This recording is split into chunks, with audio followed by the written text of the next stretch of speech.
This presentation will walk you through, and it's probably going to be two videos, and I apologize for that. But it is, going over Gradebook is pretty extensive, so it will require you to kind of focus.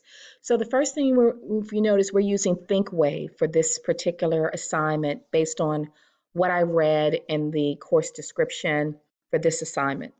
So first thing you want to do is go to thinkwave.com, which you see right up here.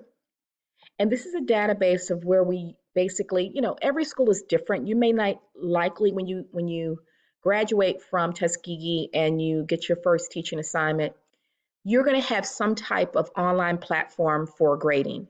So this gradebook or using ThinkWave is just sort of mimicking what you may experience. But here's the good news. Once you learn one, you'll get comfortable and you'll understand the dynamics of how to set up a gradebook and how important they are. So the first thing I want you to do is click on the Start Free Gradebook right here. Also, there is a live demo, so I would encourage you to watch that. But you want to click on Start Free Gradebook. And once you do that, it'll ask you for establishing a username, password. We don't have to go over there, and your account ownership. So you're going to fill out all of that. And when you get down here, this is when you begin to go into what we call mock view for the assignment. So you're being asked to create a mock gradebook. Let's say that, based on what I've read that Dr. Davis developed, you have to create a gradebook for a potential job that you already have secured when you graduate. So you're going to go ahead and put the start date for, let's say September, like it's now September, whatever dates that the assignment outlined for you. Go ahead and put those dates in, start date and ending date. I believe the assignment said that this is going to be for an elementary school. So you follow all of those descriptors. So you're going to select elementary. So you put your dates in elementary and you hit continue. All right, and so let me make sure the passwords, I did something wrong there. Let's set that up, right? It will check you if you make an error, as I did here. Once you get past that, go ahead and hit continue. Oh, I hate pop-ups. All right, so now this is important for you to understand. Now it's asking you what structure of semesters do you have for this course? Are they semesters like you might see in a college environment? Or if it's elementary, middle, high school, there's typically quarters. So just go ahead and select quarters typically. All right. What's important for you to know is that you need to know that when you're establishing a gradebook. So when you do get hired your first year, this information will be given to you, but you need to know, are you on a quarter system? Quarter systems are typically for elementary, middle school, high schools. You might have first and second quarter in the fall and third and fourth quarters in the spring. These are stages or phases of grading, right? And you'll notice down below, it's going to actually give you the dates. So remember, you would put in the correct start end dates based on your academic calendar at your school, and then the quarter system. And the right dates would have to be set up. So you would get all of this information from your principal, right? What if you had a school that only had 2 quarters? Maybe there's 1 quarter of grading in the fall and another in the spring. Every district is different.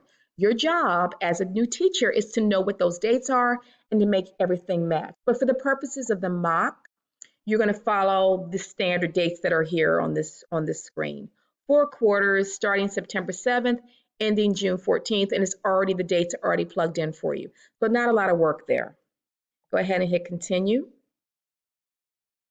The next thing we have is the grade schema, or rather point values for grades. And you can see that this is pretty basic, that A's are in these are the minimum percentages of 90, 97. You can see the grades for B's are in the 80s, C's are in the 70s. And so you're used to this. Again, this will come from your school. Some schools may not use A- and A+. They're just going to use the straight A. And so it would change to a 10-point window, right? 90 to 99.99 or 90 to 100 is an A, right? So again, you will base this based on your school. It's very important that you understand you're the instructor, but you work within the parameters and guidelines that your school sets. So it's important for you to ask those kinds of questions so you don't mess up. So then we're going to add the mock course. So make sure whatever you name your course, I'm going to pretend this is a high school English class, okay? So you basically set it up, but make sure whatever you label it, it's mock one, and then name the discipline that you plan to teach. If it's not a discipline, then you could just do mock second grade. You get it? Whichever. All right. So just put in what you're comfortable with. Once you've done that, you scroll down and hit continue. So next is the points percentages. Now remember, you're setting up a gradebook options for you as an instructor for all of your assignments, not just one. So these are the options: points, percentage, letter. You can customize it if you want. Pass, fail, complete, incomplete, and check. So the only thing that I'm going to talk about here is that it's important that you select what's going to happen in your class for your grade level. So a lot of times for younger children, you could do checks, right? You've seen that, or pass fail. You don't generally see that for the older level students, right? Unless it's just participation or something like that. So keep that in mind, but these are options for you. So the more options you have, the more flexibility you give yourself in the grade book, right? So you can leave them all and decide not to use them later, but you can basically use them all, or you can take off things. Maybe you're teaching upper grades, and so you tend not to see check marks in upper levels, right? So this is the English class that tells me this is high school, so I'll leave that one alone. And then here, which is really important, here's where you can actually name the assignments. Maybe there's no projects, but you decide that you're going to have participation. You can also add types to it, right? And you can also weight things. Maybe you're going to have quizzes, you're going to have, let's see, I'm going to change this one to classwork or assignments in general. You can also weight grades. Now, weighting comes to play generally with older students, but this is when you might say that your tests are going to be weighted more than your homework assignments, your participation, and your classwork. So just remember, if you use weights, everything must equal out to be 100 points. But remember, this wouldn't make a lot of sense if you were teaching very small children. Normally when you're teaching small children, it's just points, right? You might have the whole semester a total of 1,000 points for students. Maybe there's 10 assignments. I'm going to make this simple. 10 assignments, 100 points, right? So anyone seeing if the student had 850 points out of 1,000, that's an 85%. So a lot of young children and even elementary, middle school, even high school students, it's very easy for parents to track the grades, for you to track the grade. They know exactly where they stand on a point scale. Because it's a matter of just dividing the number of points they have out of the total available points. However, as students get older, college level, high school level, a lot of times teachers are going to say, wait a minute, the test should be weighted more than homework and more than the participation and more than classwork. And that's when you'll begin to see weights. But it wouldn't make a lot of sense to do that with the younger students. It just complicates the grade book. So weighting is good. It makes a lot of sense. Or what I always tell faculty to do, and I'll recommend it to you as well, if something is weighted more, just give it more points. You could still use a point system and still get what you want to do, which means tests are weighted 100 points, tests are weighted 200 points, homework's worth 10 points. You see, you kind of do the same thing. So you can use weights, but remember, they do complicate a grade book. So next, I'm going to go to continue. And this is where you add students. This system's a little quirky, just a little bit. So I'm just going to do first name. Put your first 3 in here.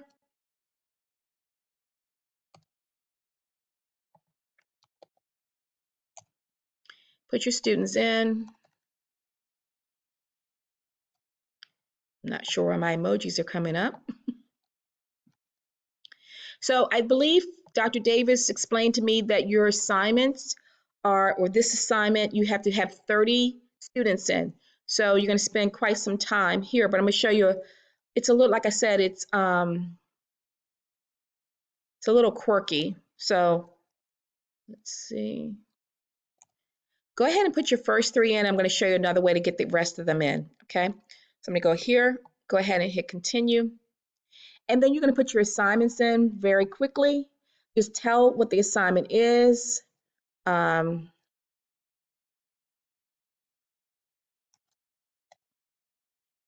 write a description.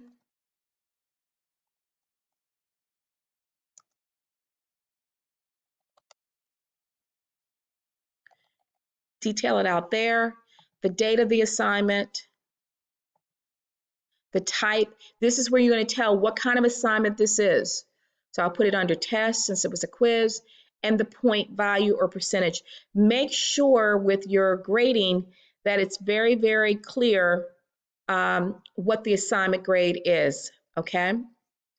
So you identify that, you can attach files and allow students to turn in assignments online, that's fine. Go ahead and hit save or save and add another. I believe Dr. Davis shared with me that for this assignment, you have to put in 10 assignments. So this is where you'll put in your assignment. And don't make, even though I'm putting all these in as quizzes, don't do that for your, vary them. I'm just making this quick, okay? Put your description in. Don't forget that. Your date, this is the following week. The type, it's a test again. And the grade is the letter grade. And I'll just give them letter grades or percentages. I think this one I'm going to give them percent. It might be easier for them to understand the grade. Okay, so I'm going to go ahead and hit save, as you can see.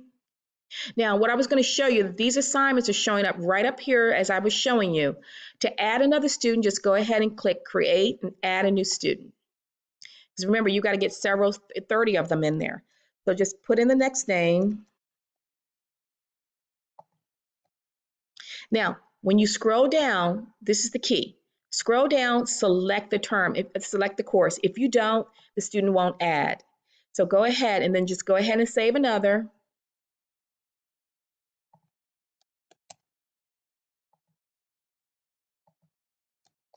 Save your next one.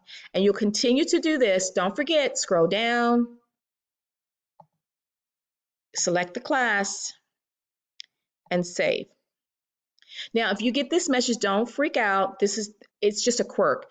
If you hit go to home, it's going to take you to the dashboard, go to Gradebook, and you're going to see those 2 students. You see? So for the purposes of this assignment, I'm going to try to finish this in one take instead of having 2 videos. So all you have to do now is add your 10 assignments across this board, then add your 30 students, and then as the assignment states, you're going to screencast this, put your grades in. Don't forget your grades. I think for this first one, it was out of, let's see, it was a letter grade. So you're just going to, this one's a letter grade. So I'm going to put my grades in here. Again, it doesn't have to be perfect. Put your grades in for all your students. This one was a percent. So whatever it is that you're doing, you're just demonstrating to your instructor that you know how to work a gradebook. And you'll get better at this. This doesn't have to be perfect, okay? So you'll get better at this and more familiar. So remember, at the very end, what you're going to do is take not a screenshot, you're going to go Screencast-O-Matic or whatever screencast you can use that you like, and you're going to just basically show your gradebook. You're going to scroll down your gradebook to show the 30 students, and you're going to move across your gradebook to show all the assignments. Again, you can click this button right here to add additional assignments, and I've already shown you over here to add a new student, okay? That's it. If you have any questions, based on what I understand, you have a Q&A forum that Dr. Davis monitors that can help you. There are also other videos on ThinkWave.com, and that's it. I wish you luck in establishing your first gradebook.